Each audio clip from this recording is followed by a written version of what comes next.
And at that point, I popped out of my body through my head, and I was floating above my body as I'm looking down. And I realized, and all this kind of happened in one moment, I guess you could say. I realized that I had just died. I was thinking I just died, but it wasn't a shock to me, or it wasn't a bad thing. I realized in that moment all these thoughts that I've done it before, and I've died many times before, and we do die many times. And so it wasn't a big deal. And I'm looking down and I'm thinking, as my body was laying in on the pavement, I see a bus coming, a big bus, the city bus. And I'm thinking, I hope that bus doesn't run over my body, because that would really make a big mess. And then I thought about my mom, which I sort of took care of, and we lived close to each other. And as soon as I thought about her, I felt a presence behind me to my right. And I realized it was I turned and realized it was my stepfather, who had died 3 years earlier, and who I was really close to. And there was a telepathic communication between us, and he tells me that it's not my time, that I'll need to go back. And I argue with him. I tell him, I don't want to go back. I don't want to go back. Which was very different than my lifetime when I was I'm sorry, my NDE when I was 9. And I'll share that real quick in a little bit. But yeah, and so as we're having that communication, he tells me, your mom needs me, needs you for a little bit longer. She's going to transition soon. And he's telling me this, and also he's telling me my work here isn't done, that type of thing. And so, and at the time I wasn't doing the work I do now. I worked in an office. I was a bookkeeper type person. I partied. I was a partier, just kind of wasn't, I didn't have any spiritual center. I was raised Catholic, but I wasn't a good Catholic. And so, I was a good person, but I just wasn't, thinking about spirituality and that much. I knew there was some higher a higher being, God, whatever we want to call the infinite intelligence, was protecting me, because I probably should have died a long time ago before that. So I knew that there was, something there that was protecting me or taking care of me. So when he gave me that information, I saw out of the corner of my eye, again to my right, I see a portal open up, and there are beings that I notice that are my ancestors. Some I recognized as the ones I know here, and some I didn't know here, but I recognized them as my ancestors. And I start to move toward it, but their faces are not really happy to see me. Like there's, I've heard stories now about parties and, or just being really happy to see someone when they cross over, but their faces weren't that way. And I got the impression from them also that I wasn't supposed to, it wasn't my time, even though that wasn't communicated in that way, but I felt it. And I see off in the distance beyond this portal, a huge portal that looks like the sun, and it's really bright and like the sun, but it didn't hurt my eyes. It was golden white, and it was in the distance, and I felt drawn to it. So I'm watching it, actually, and as I'm watching it, an entity walks out from the middle of this sun-like portal. So I obviously knew him. I knew him, obvious to me, but I knew him. I recognized him, and I flew to him. I flew, and whenever I talk about it, I could feel that emotion from it. And so I flew to him, and I felt his embrace, and we embraced, and it was physical. It was a physical embrace. I could feel him that way. And I realized at that moment that I missed him very badly, very badly. And missed his energy, missed him. And I hear him, he gently tells me that it's not my time, that it's, I still have work to do. And it was a conversation that had a lot of depth to it, which it took a little while for me to, and I still probably don't remember everything that happened so far, but I've been diving into it for 20 years, everything that happened in this experience.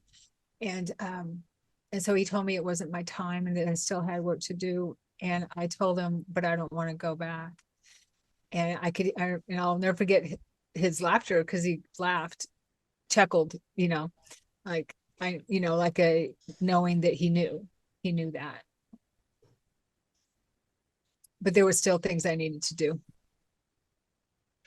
And I know now that I understand it now because I had a life plan. And what I've learned is we have life plans.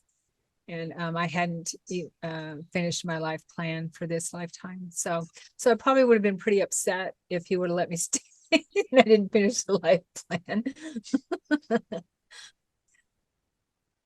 So we were having that conversation, and he asked me if I would like to take a journey with him. And I said, of course, yes. And this is all telepathic. And he puts his hand out, he reaches his hand out to me, and I take his hand. And as soon as I take his hand, we are moving through space, through the cosmos, or the cosmos is moving through us. I don't know, but there's motion there. And I see what I can only assume are lights moving past me very quickly. And it feels like we're just zooming through the cosmos, through space and time. And then I see a bright light off in the distance that seems to grow larger. And I see that it's a portal, a light portal. And this is a white light portal. And we moved toward that, and we moved through that. It was very brief. It was very quick. I remember that. And I see a planet, what I recognize as a planet. And he brings me to, we're hovering above the planet. And I recognize it as a water planet. And it's like glowing in space. And I recognize it as a water planet. And I also recognize it as a planet that I call one of my homes. And he's communicating with me about how when I finish my mission, I guess you could call it mission on Earth, that I can choose to move my focus onto that water planet and be there in that main focus of my soul, if I'd like. And as we are communicating about the planet and how I can move there, he also tells me I can go there anytime in my meditations. All this communication is going on kind of at once, which I did afterwards, but it was difficult because it was so emotional for me. As we're hovering above and communicating, I'm actually getting the information. I'm able to connect. I'm able to connect to the soul or spirit or entity that is the planet herself. I'm able to connect, and I feel this immense, expansion within me of being the soul of the planet. I am the body of the planet, the soul and body of the planet, the water planet. And I realized how much And as I'm expanding in that expanded state, I realize how much love I have for every being, every molecule, everything on the planet, on my body, on the planet. Okay. I'm just filled with so much love and care for every single cell and being on the planet. So I was able to see and understand the depth of a planet's or that planet's soul. And I've been able to connect to Gaia in that way, the earth mother, I guess you could say, the spirit of the earth in that way since then, in a way like that. And I've heard other people also say that afterwards, after I had this experience. So and then I was able to move from that expanded awareness down to a body, an aquatic being. And so we moved down further onto the planet, and ended up moving into the water. And I was an aquatic being, I guess you could call a mer being, and I'm aquatic. And we're moving and moving through the water, very similar to the way we were moving through space. Just moving, not really swimming, but just moving. And it was easy. And so I met my aquatic family while I was there. Yeah. And so I saw that I had a mate, I have children, I have parents, and I have a community there. And so I was there, I don't know how long, in terms of Earth time. I don't remember, I haven't remembered yet coming back, except for suddenly I'm in my body. And it was like it wasn't a hard slam, but my awareness is in my body.